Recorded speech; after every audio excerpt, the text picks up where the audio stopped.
नमस्कार दोस्तों, स्वागत है आप सबका आपके YouTube चैनल विकास सर क्लासेस पर।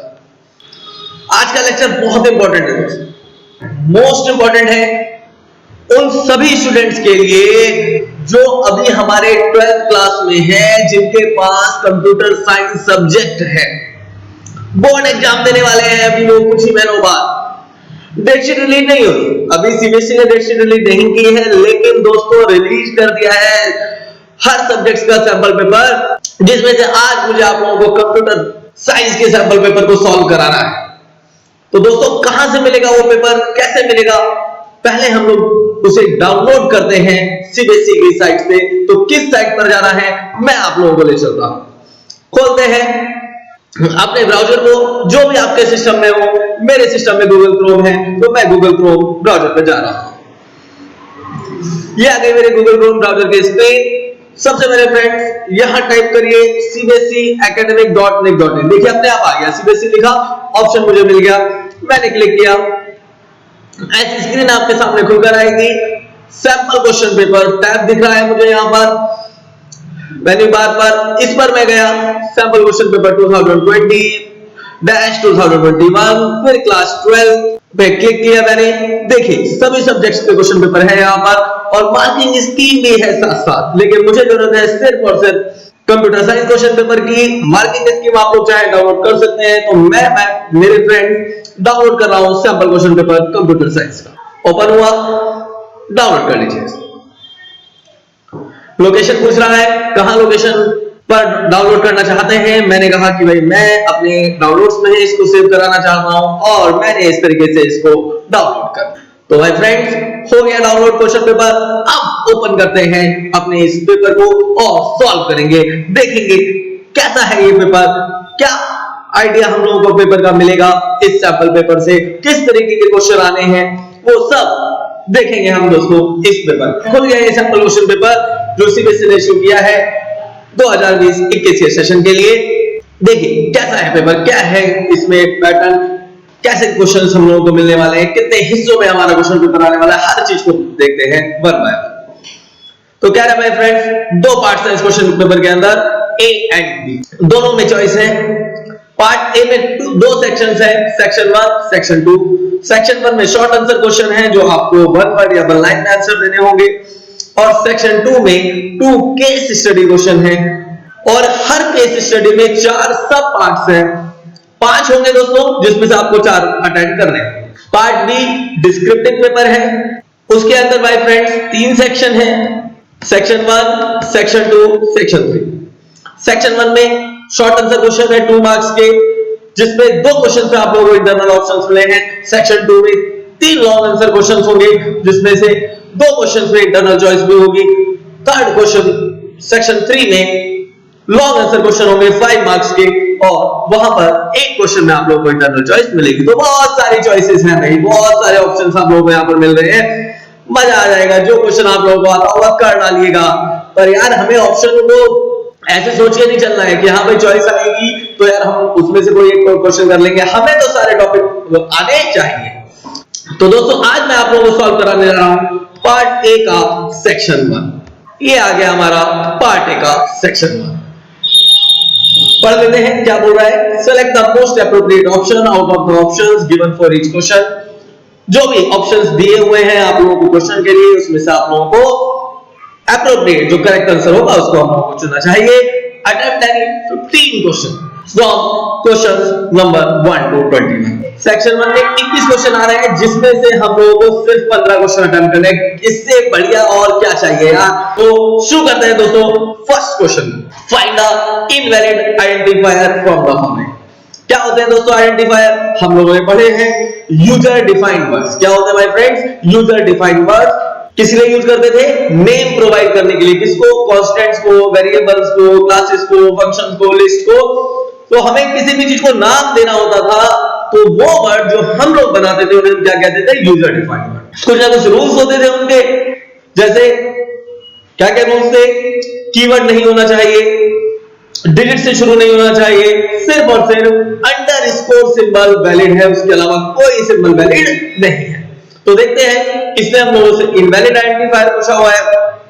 फर्स्ट दिया हुआ है इन्होंने माय नेम, कोई प्रॉब्लम नहीं है। सेकंड दिया हुआ है उन्होंने ट्रू, नहीं फ्रेंड्स नहीं, ये तो हमारा कीवर्ड है यार, ट्रू तो हमारा क्या है कीवर्ड, तो ये आइडेंटिफायर को हो ही नहीं सकता। तीसरे को देखते हैं ऑप्शन को, two and D name, digit से शुरू हो रहा है यार, ये तो डिजिट से शुरू हो रहा है, तो ये भी वैलिड नहीं है।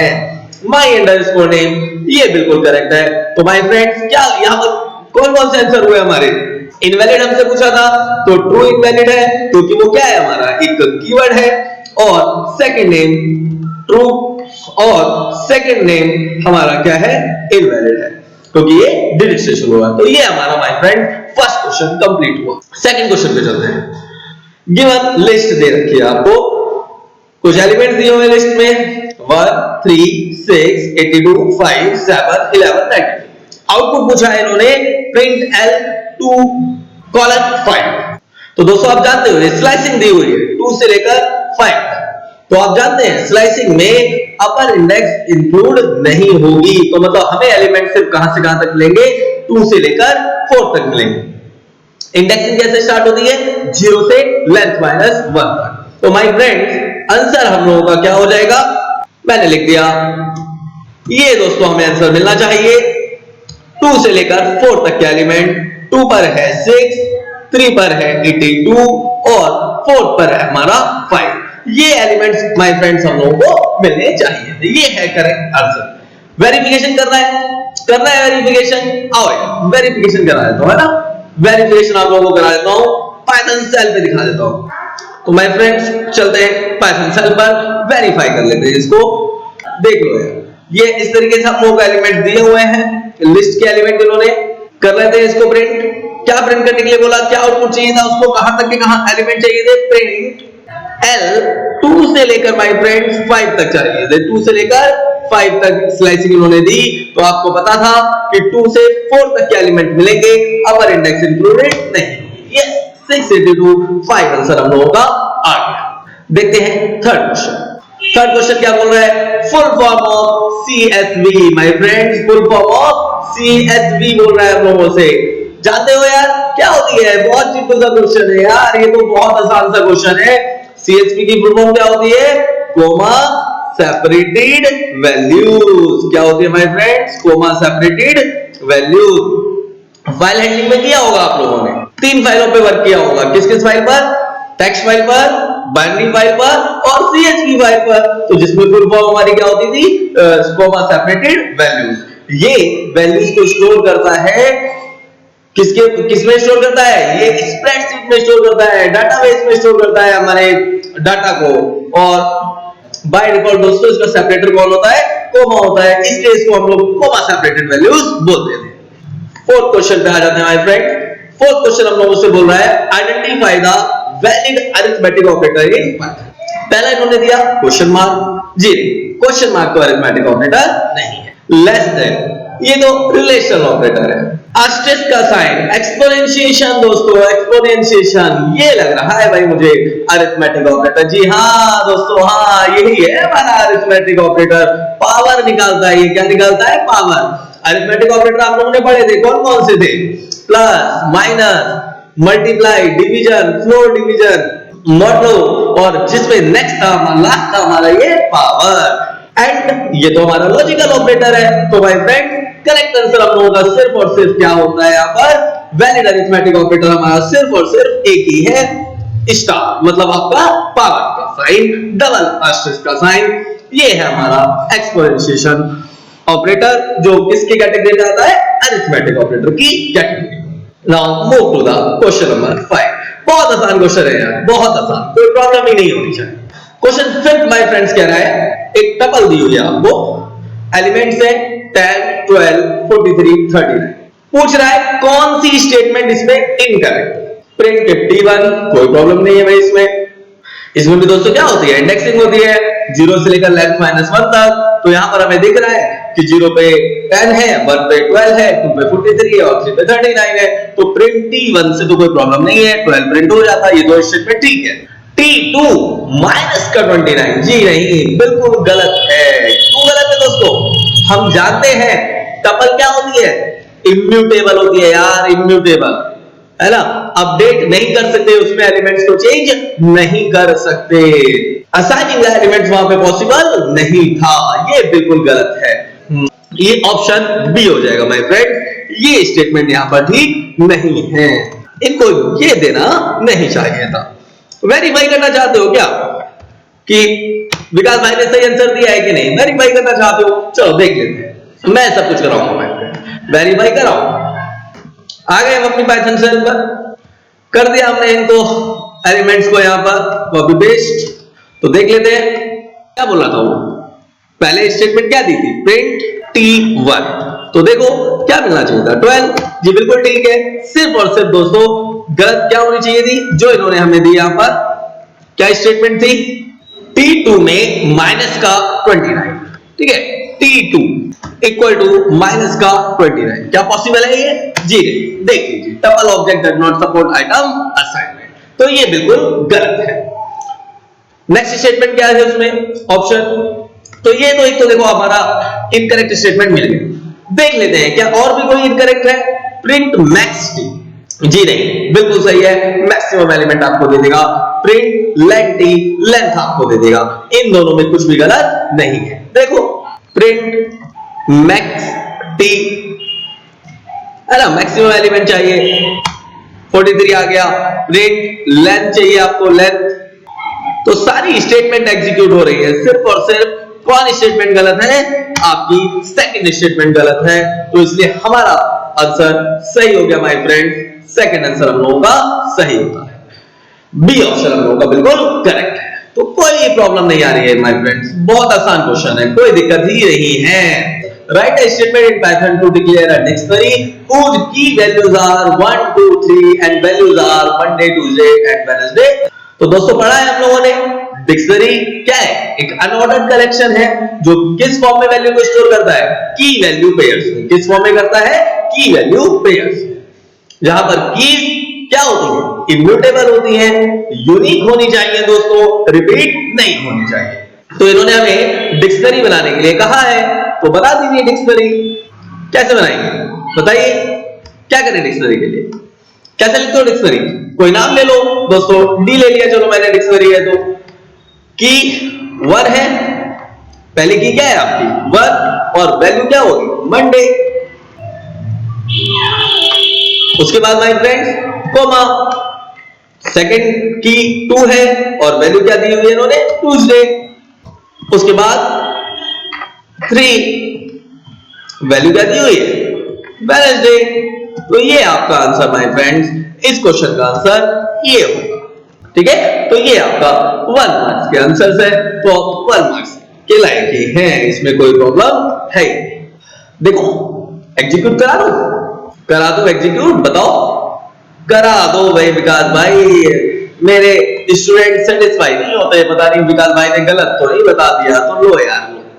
तो ये आपकी डिक्शनरी हो गई, प्रिंट, डी को प्रिंट करा लो, कोई प्रॉब्लम नहीं आएगी, लिस्ट आपकी डिक्शनरी आपकी प्रिंट हो गई, ठीक है। तो ऐसे बनाते हैं पाइथन में हम लोग डिक्शनरी। एक tuple is declared as, tuple दी हुई आपको 5 एलिमेंट दिए हुए आपको 2, 5, 6, 9 और 8।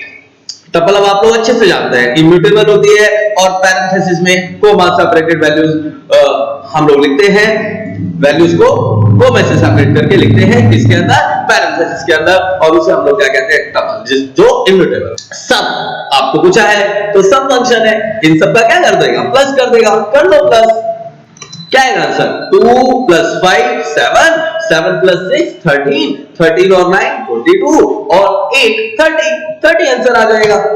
दिखाओ, इसको भी दिखाओ, लो यार इसका भी एग्जीक्यूशन देखो, है ना, सब कुछ आप लोगों के सामने प्रैक्टिकली परफॉर्म कर देता हूं मैं। ये एलिमेंट है टपल के, सम फंक्शन हमने अप्लाई किया, तो देखिए क्या मिल गया आपको 30 मिल गया। तो this is the verification of your questions my friends. तो माय फ्रेंड्स आई यूट्यूब पे इसलिए हो यार कि तुम लोगों को कोई प्रॉब्लम होने ही ना दो। अब चलते हैं क्वेश्चन नंबर 8 पर। Name the built in mathematical function that is used to return an absolute value of number. Absolute value क्या होती है दोस्तों, क्या होती है my friends, absolute value positive value, ठीक है, क्या होती है पॉजिटिव वैल्यू। तो माय फ्रेंड कौन सा फंक्शन होता है, एबीएस पॉजिटिव वैल्यू देता है यार किसी भी नंबर के आपको आपका कौन सा फंक्शन एबीएस। चलिए नेक्स्ट क्वेश्चन पे बढ़ते हैं। नेक्स्ट क्वेश्चन दोस्तों, name the protocol that is used to send email. कौन सा प्रोटोकॉल होता है पता होगा आप लोगों को, कौन सा एफटीपी है? नहीं एचटीटीपी है ना जी, बिल्कुल नहीं। ये कहाँ होते हैं, कौन सा मेल भेजने के काम आता है दोस्तों? एसएमटीपी। कौन सा आता है? एसएमटीपी। क्या होती है फुल फॉर्म एसएमटीपी की बताओ? Simple mail transfer protocol. Simple mail transfer protocol दोस्तों, ये होती है इसकी फुल फॉर्म एसएमटीपी की। तो मैंने बता रहा था, हम लोगों ने बता दिया। नेक्स्ट क्वेश्चन पर, question number 10। Your friend Ranjana complains that somebody has created a fake profile on Facebook and defaming her character with abusive comments and pictures. Identify the type of cybercrime for these situations. आजकल बहुत हो रहा है दोस्तों, कुछ शरारती element, कुछ गलत लोग ये हरकतें बहुत ज्यादा कर रहे हैं। फेक प्रोफाइल बना देते हैं किसी के भी नाम पर, किसी की फोटो यूज करके, और बहुत गलत सलत वहां पर पोस्ट करते हैं पिक्चर्स को, कमेंट्स को। तो बहुत गलत बात है, ये ऐसा करना नहीं चाहिए। लेकिन दोस्तों यहाँ हमें बताना है कि ये किस तरीके का साइबर क्राइम है। तो माय फ्रेंड्स, ये आता है आपका किस कैटेगरी में? Cyber stalking. किस कैटेगरी में दोस्तों? साइबर स्टॉकिंग कैटेगरी में आता है ये आपका साइबर क्राइम। ठीक है, तो ये हुआ हमारा 10th क्वेश्चन का answer. Question number 11। In SQL, name the clause that is used to display the tuples in ascending order of an attribute. Ascending order में अरेंज करना है दोस्तों SQL को। पता है कौन सा होता है? ऑर्डर बाय यार, order by. Order by clause हमारी टेबल के डाटा को असेंडिंग या डिसेंडिंग ऑर्डर में अरेंज करता है किसी एट्रीब्यूट के अकॉर्डिंग। असेंडिंग के लिए हम लोग ASC यूज करते हैं, पर बाय डिफॉल्ट भी ASC होता है। और डिसेंडिंग के लिए दोस्तों हम लोग क्या यूज करते थे? वहां पे DESC। तो आपको सिर्फ यहां क्लॉज पूछा है फ्रेंड्स, ठीक है? क्या पूछा है आप लोगों को? क्लॉज पूछा है। तो माय फ्रेंड उसका आंसर होगा आपका ऑर्डर बाय। ठीक है, क्या आंसर होगा उसका? Order by. तो जो आपकी डाटा को असेंडिंग या डिसेंडिंग ऑर्डर में अरेंज करेगा। ये टपल्स दोस्तों पाइथन वाला नहीं है, याद रखना। ये टपल्स कौन सा है? SQL DBMS वाला है भाई। टपल्स को, रोज को टपल्स बोलते हैं। रोज को दोस्तों आपकी जो रो होती है उसको टपल कहा जाता है। नेक्स्ट क्वेश्चन पे चलो दोस्तों, question number 12। In SQL what is the use of is null operator? Is null operator का क्या यूज है?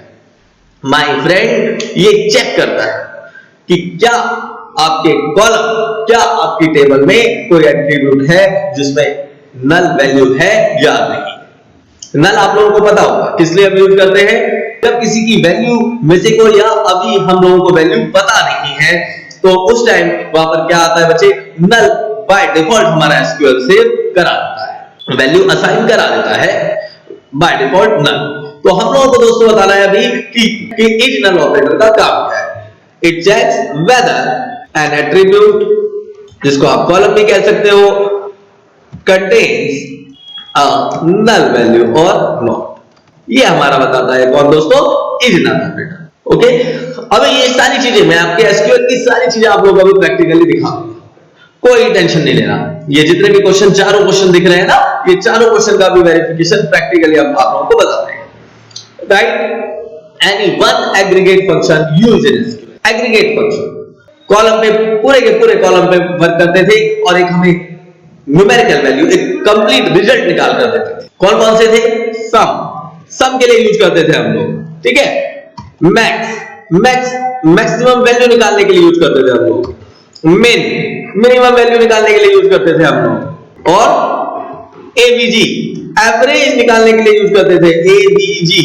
और भाई फ्रेंड काउंट, ये किस लिए करते थे? नंबर ऑफ रिकॉर्ड्स को गिनने के लिए, नंबर ऑफ टपल्स को गिनने के लिए। और एक काउंट स्टार होता है दोस्तों। क्या होता है? Count star. पता होगा आप लोगों को फर्क। काउंट, अगर हमारे किसी कॉलम में, जिस कॉलम पे अगर हम एग्रीगेट फंक्शन अप्लाई कर रहे हैं, नल वैल्यू है, तो ये उस रिकॉर्ड को काउंट नहीं करेगा, उस वाले रो को काउंट नहीं करेगा। लेकिन काउंट स्टार सारी रो को काउंट करता है, चाहे वो नल हो या वहां पर नल ना हो। Next my friend, which of the following is a DDL command? कौन सी है DDL कमांड? DDL का मतलब डाटा डेफिनेशन है और हम लोगों ने पढ़ी हुई है। और कौन सी होती है? और कौन सी कमांड होती है दोस्तों? DML command, DCL command, TCL command. लेकिन अभी हमें बात यहां पे करनी है कि इन चारों में से कौन DDL कमांड है। तो कौन सी है दोस्तों? सेलेक्ट जी नहीं, बिल्कुल नहीं, ये तो DML कमांड। ऑल्टर जी, यस, ये है आपकी DDL कमांड जो टेबल के स्ट्रक्चर को मॉडिफाई करने के काम आती है, जो टेबल के स्ट्रक्चर को मॉडिफाई करने के काम आती है। कौन? हमारी DDL कमांड। इंसर्ट, इसका काम क्या होता था? वैल्यूज को एंटर करवाना, रोज को एंटर करवाना आपके टेबल में। अपडेट, इसका काम क्या था? वैल्यू को चेंज करना, डाटा को चेंज। तो बाकी तीनों कमांड दोस्तों सेलेक्ट, इंसर्ट और अपडेट DML कमांड्स है। सिर्फ और सिर्फ यहां पर कौन सी कमांड है आपकी? DDL alter command, alter command. तो ये होगा इसका आंसर। नेक्स्ट क्वेश्चन करने से पहले बच्चों मैं आप लोगों को ये वेरिफिकेशन देता हूं जितने भी हम लोगों ने 4 SQL के क्वेश्चन अभी किए हैं कि ऑर्डर बाय क्लॉज क्या है, इजनर ऑपरेटर क्या था, एग्रीगेट फंक्शंस क्या होते हैं। तो आप SQL पे चलते हैं। आपको पता ही है, इसको स्टार्ट करने के लिए पहले मैं क्या लिखूंगा? शो डाटाबेसेस, ठीक है। उसके बाद देखो इतने सारे डाटाबेस आ गए। अब इसमें से किसी भी डाटाबेस को मुझे ओपन करना है, किसी भी डाटाबेस को मुझे यूज करना है, तो दोस्तों यूज कमांड होती है। उसके लिए क्या होती है? Use command. और मैं यूज कर रहा हूं किसको? स्कूल को, ठीक है। तो देखो लिखा हुआ आ गया डाटाबेस। तो ये भी क्वेश्चन आ सकते हैं 1 मार्क्स में, कोई बात बड़ी बात नहीं है कि भाई डाटाबेसेस, सारे एग्जिस्टिंग डाटाबेसेस को आपको देखना है डाटाबेस में, तो कौन सी कमांड दोगे? किसी डाटाबेस को ओपन करना है, यूज करना है, तो कौन सी कमांड दोगे? अब मुझे दोस्तों आप लोगों को ऑर्डर बाय क्लॉज दिखाना है। तो पहले मैं अपनी टेबल्स को देखूंगा कि मैंने कोई टेबल अपने डाटाबेस में बना रखी है या नहीं। तो माय फ्रेंड्स मैंने कुछ टेबल्स बना रखी है, तो मैं कर रहा हूं शो टेबल्स। आपको जैसे डाटाबेस दिखाती है शो कमांड, ऐसे ही टेबल्स भी दिखा देगी। तो देखिए इतनी सारी टेबल है मेरे इस डाटाबेस में, स्कूल के डाटाबेस में, library, non teaching staff, student, teacher, transport. तो मैं अपनी स्टूडेंट टेबल को अब यूज करने जा रहा हूं। मैं आप लोगों के लिए टेबल का डाटा दिखा देता हूं। सेलेक्ट कमांड से यूज करते हैं भाई, सेलेक्ट कमांड का यूज भी यहां पर देख लो। सेलेक्ट कमांड से आप पूरी टेबल के डाटा को देख सकते हो। तो ये देखो हमारी टेबल, ठीक है। तो इसमें 5 कॉलम दिख रहे हैं, 6 कॉलम दोस्तों दिख रहे हैं, sorry. Roll number, name, class, subject, fees और सिटी। तो मैंने आप लोगों को पहले बताया क्या? ऑर्डर बाय क्लॉज का क्वेश्चन था कि भाई ये ऑर्डर किस ऑर्डर में आपका अरेंज करेगा, असेंडिंग या डिसेंडिंग में कैसे करेगा। तो वो लगाते हैं यहां पर फीस को दोस्तों मैं चुन रहा हूं। मैंने लिखा select fees from student order by, ठीक है। मैंने क्या लिखा दोस्तों? फीस। तो देखिए ये आपका बाय डिफॉल्ट असेंडिंग ऑर्डर में फीस को अरेंज कर देगा। देख लो यार, ठीक है, आप लोगों के सामने। असेंडिंग ऑर्डर में हमें ASC लगाने की जरूरत नहीं पड़ती। अगर आप डिसेंडिंग चाहते हैं तो दोस्तों ऐसे लिख दिया करो, तो आपको इसे DESC लिख दिया करो, तो आपको माय फ्रेंड्स डिसेंडिंग ऑर्डर में वैल्यूज मिल, ठीक है। तो ये था आपका ऑर्डर बाय। फिर आप लोगों को चेक करना था कि क्या हमारे इस कॉलम में नल है या नहीं, मतलब वो वैल्यूज दोस्तों आपको मिल जाए जिस जहां पर क्या है नल है, वो रिकॉर्ड आपको मिल जाए। अगर इज नल अगर होंगे तो वो रिकॉर्ड आपको दे देगा। सेलेक्ट स्टार फ्रॉम स्टूडेंट, मैंने लिखा दोस्तों वेयर सिटी इज नल, ठीक है। माय फ्रेंड्स मैं ये लिख रहा हूं, जहां पे सिटी क्या हो, इज नल हो, वो डिटेल हमें चाहिए। तो लीजिए ये चेक कर लेना है। ये आप लोगों को रिकॉर्ड निकाल के दे देता है इज नल ऑपरेटर कि भाई अगर वहां पर नल है तो आपको डिटेल मिल जाएगी। सेम इज नॉट नल, अगर इज नॉट नल मतलब वहां पे नल नहीं होगा, उस कॉलम में नल नहीं होगा, तो ये आप लोगों को वो रिकॉर्ड दे देगा, वो सारी वैल्यूज दे देगा जहां पे सिटी हमारी नॉट नल होगी, मतलब नल नहीं। देखो ठीक है, तो बेटा ये यूज था आपका नॉट नल का और इज नॉट नल का और इज नल का। नेक्स्ट दोस्तों एग्रीगेट फंक्शन, जैसे सिंपल जल्दी जल्दी बता देता हूं। तो मैंने लिखा दोस्तों select sum fees from student, तो ये फ्रेंड आप लोगों को सब निकाल के दे देगा। ऐसे ही आप एवरेज यूज करना चाहते हैं तो आप एवरेज यूज कर सकते हैं, select ABG fees from student. मैंने आपको काउंट और काउंट स्टार में बताया। काउंट क्या करता है दोस्तों, मैंने कहा था कि उन रिकॉर्ड्स को नहीं गिनेगा जिनमें नल है। मतलब ये आपको सिर्फ कितने रो देना चाहिए आप लोगों को आपके टेबल के अकॉर्डिंग, सिर्फ 4 रो दे रहा है, जबकि मेरी टेबल में कितनी रो थी? 6 रो थी। और अगर मैं यही सेलेक्ट काउंट स्टार करूंगा, ठीक है, सेलेक्ट काउंट स्टार करूंगा माय फ्रेंड्स, तो देखिए ये आपको 6 दे देगा। तो अगर आप काउंट किसी कॉलम पे अप्लाई करते हैं और उसमें नल है तो फिर वो उस रिकॉर्ड को गिनेगा ही नहीं, जबकि काउंट स्टार गिनेगा। ठीक है, चलिए वापस आते हैं अपने क्वेश्चन पेपर। नेक्स्ट क्वेश्चन बचा, name the transmission media best suitable for connecting to hilly areas. तो दोस्तों इसका लिए होता है बेटा रेडियो वेव या my friends microwave. Next question दोस्तों पूछा हुआ है, identify the valid declaration of a square brackets हमें दिख रहे हैं और वैल्यूज हमें दिख रही है। तो इसका मतलब दोस्तों ये क्या है? मुझे तो पता चल गया भाई, लिस्ट है। ऑप्शन देख लेते हैं, है ना, ऑप्शन देख लेते हैं कि इन्होंने क्या क्या ऑप्शन दिए हैं। देखो भाई, डिक्शनरी, स्ट्रिंग, टपल या फिर लिस्ट।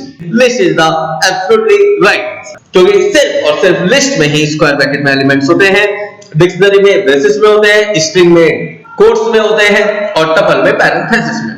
अब बच्चों चलते हैं क्वेश्चन नंबर 17। क्या है क्वेश्चन नंबर 17?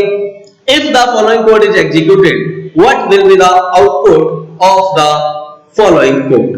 अगेन दोस्तों स्लाइसिंग का क्वेश्चन है। ऊपर एक लिस्ट की स्लाइसिंग का क्वेश्चन था, ये स्ट्रिंग की स्लाइसिंग का क्वेश्चन है। तो 3 से लेकर 10 तक आप लोगों को एलिमेंट्स चाहिए। तो इंडेक्स है यहां पर, आप लोग जानते हो 3 से 10 इंडेक्स तक के एलिमेंट्स इन्होंने स्लाइसिंग में दिए हैं, पर आपको पता है 10 अपर इंडेक्स इंक्लूड नहीं होगी। तो दोस्तों इसका आंसर क्या होगा? सी पर कौन? सी किस इंडेक्स पे होगा? 0 पे, 1 पे क्या होगा? O, 2 पे क्या होगा? M, P पे क्या होगा? 3। ठीक है, क्या होगा? 3। तो P से शुरू करना है। 3, 4, 5, 6, 7, 8, 9 कहां तक जाएगा दोस्तों? 9 तक जाएगा, क्योंकि 10 से 1 कम। तो क्या आएगा फ्रेंड इसका आंसर? इसका आंसर आएगा बेटा PUTERSC। ओके बच्चों, ये है इसका आंसर। अब मेरे फ्रेंड्स कुछ कहेंगे कि सर ये तो स्ट्रिंग में आना चाहिए था। बेटा स्लाइसिंग में अगर आप डायरेक्ट वैल्यूज कराते हो, ठीक है, सेल पर प्रिंट कराते हो, तो वो सिंगल कोट्स में आप लोगों को मिलेगी स्ट्रिंग स्लाइसिंग में। लेकिन बच्चे अगर प्रिंट में कराते हो तो बेटा वो आपको सिंगल कोट्स में नहीं मिलेगा, मतलब कोट्स में आपको नहीं मिलेगा। क्या ये बात सच है? कंफ्यूज हो गए? देखो यार, तो ये है हमारी एक स्ट्रिंग, पहले इसको डायरेक्ट प्रिंट करो, क्या मिल रहा है आपको? मिल रहा है ना सिंगल कोट में। स्लाइसिंग के साथ भी करा लो। क्या स्लाइसिंग थी? 3 से लेकर 10 तक। क्या आउटपुट मिला? ओहो, कर्ली ब्रेसेस लगा दिया। लो भाई लो, 3 से 10 देखो सिंगल कोट्स में आ रहा है ना, लेकिन जब आप प्रिंट फंक्शन यूज करोगे तो भाई फ्रेंड्स सिंगल कोट में नहीं आएगा। यही तो मैं बोलना चाहता था कि सिंगल कोट में आपका नहीं आएगा। देखो यार, चलो बच्चों बढ़ते हैं next question. Question number 18, in SQL write the query to display the list of tables stored in database. देखा था अभी हमने थोड़ी देर पहले, भूल गए? चलो फिर देखो। डेटाबेसेस को देखने के लिए क्या किया? Show databases. तो बच्चों टेबल्स को देखने के लिए भी क्या लिखोगे? Show tables. क्या लिखोगे भाई फ्रेंड्स? शो टेबल्स बच्चों, और लास्ट में सेमीकोलन, तब जाके आपका आंसर आएगा। नई बात क्लियर? विश्वास नहीं हो रहा? लो यार लो, चलो एसक्यूएल पे आओ। देखो पहले लिखते थे ना शो डेटाबेसेस, लो मैंने लिख दिया। देख इतने सारे डेटाबेस आ गए, मैंने फिर अपने स्कूल के डेटाबेस को ओपन करना है, तो आप लोग जानते हो ओपन करने के लिए क्या लिखते हैं? अब यूज कमांड आ गई आपके। ठीक है, स्कूल डेटाबेस दोस्तों आपका ओपन हो गया। अब इसमें से टेबल्स, तो शो टेबल्स और लास्ट में सेवन, मिल गया आंसर। इतनी टेबल्स है इसके अंदर। ठीक है, next question, right the expanded form of wifi. अरे ये तो बच्चा बच्चा जवाब दे देगा भाई, ये तो बच्चा बच्चा जवाब दे देगा। सबको पता है वाईफाई, टेबल फॉर्म। वैसे ऐसा भी हो सकता है कि ना पता, क्योंकि सब लोग शॉर्टकट का जमाना है, वाईफाई बोलते हैं सब लोग। अरे दोस्तों फुल फॉर्म भी याद कर रखा करो भाई, पूरा नाम भी इनका ले लिया करो। वायरलेस फिडेलिटी बोलते हैं, wireless Fidelity. Next question my friend, which of the following types of table constraint will prevent the entry of duplicate. कि भाई डुप्लीकेट रोज की एंट्री अलाउड नहीं करेगा। कौन रोकेगा इसको? यूनिक, डिस्टिंक्ट, प्राइमरी की या ना। तो दोस्तों डिस्टिंक्ट का तो हम लोगों ने पढ़ा है। डिस्टिंक्ट तो डुप्लीकेट वैल्यूज को हटाता है, लेकिन आपका किसमें, मतलब कोई एक पर्टिकुलर कॉलम से आपके डुप्लीकेट वैल्यूज को वो आउटपुट में आपको नहीं देगा, है ना, आउटपुट में रोके। पर हम तो एंट्री नहीं होना देना चाहते, डुप्लीकेट वैल्यू आने ही क्यों दें, हमें आउटपुट जब चाहिए तब तो हम डुप्लीकेट वैल्यूज को हटा के अपना आउटपुट देख सकते हैं यूजिंग डिस्टिंक्ट कीवर्ड। कंस्ट्रेंट नहीं है ये तो एक कीवर्ड है जो हम लोग अपनी क्वेरी के साथ यूज करते हैं। नल, ये तो एक फील्ड वैल्यू है जो हम लोग यूज करते हैं कब, जब हमें उस वैल्यू के बारे में भी पता नहीं होता, वो वैल्यू अननोन होती है, मिसिंग होती है। प्राइमरी की और यूनिक, ये है दोनों कंस्ट्रेंट। माय फ्रेंड्स, यूनिक भी बिल्कुल रोकता है डुप्लीकेट एंट्रीज को, लेकिन दोस्तों वो नल वैल्यूज को एक्सेप्ट कर लेता है। लेकिन प्राइमरी की डुप्लीकेट को भी रोकेगा और नल को भी एक्सेप्ट नहीं करेगा। तो इसलिए जो बेस्ट आंसर है हमारा वो यहां पर माय फ्रेंड्स क्या है, प्राइमरी। आंसर ऑप्शन सी दोस्तों, ऑप्शन सी प्राइमरी। क्या डिफरेंस समझ में आया यूनिक में और प्राइमरी में?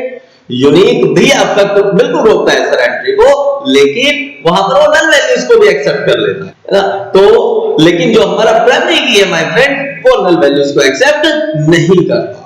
तो इसलिए बेस्ट जो आंसर हम लोगों का होगा प्राइमरी। नेक्स्ट क्वेश्चन, तो लास्ट क्वेश्चन दोस्तों, section 1, rearrange the following terms in increasing order of data transfer rate। कि किस स्पीड से डाटा ट्रांसफर होता है हमारे नेटवर्क पर, उसको इंक्रीजिंग ऑर्डर में, ये यूनिट्स आप लोगों को दे रखी हैं, उसमें आपको अरेंज करना है। तो आप लोग जानते हैं सबसे छोटी यूनिट्स कौन है, यहाँ पर हमें दिख रहा है कौन है, BPS, this is the bits पर सेकंड। अगर मैं कैपिटल बी लिख देता तो माय फ्रेंड ये क्या हो जाता, बाइट्स पर सेकंड। उसके बाद दोस्तों कौन है, केबीपीएस, किलोबिट्स पर सेकंड, है ना। उसके बाद एमबीपीएस, मेगाबिट्स पर सेकंड। उसके बाद जीबीपीएस, गीगाबिट्स पर सेकंड। और दोस्तों लास्ट है आपका टीबीपीएस, टेराबिट्स पर सेकंड। तो ये इंक्रीजिंग ऑर्डर है, सबसे छोटी बीपीएस, उसके बाद केबीपीएस, उसके बाद दोस्तों एमबीपीएस, फिर जीबीपीएस और टीबी। तो माय फ्रेंड्स ये खत्म हुआ पार्ट ए का सेक्शन 1। तो इस लेक्चर में दोस्तों इतना ही, नेक्स्ट लेक्चर में हम लोग सॉल्व करेंगे section 2। Thank you so much.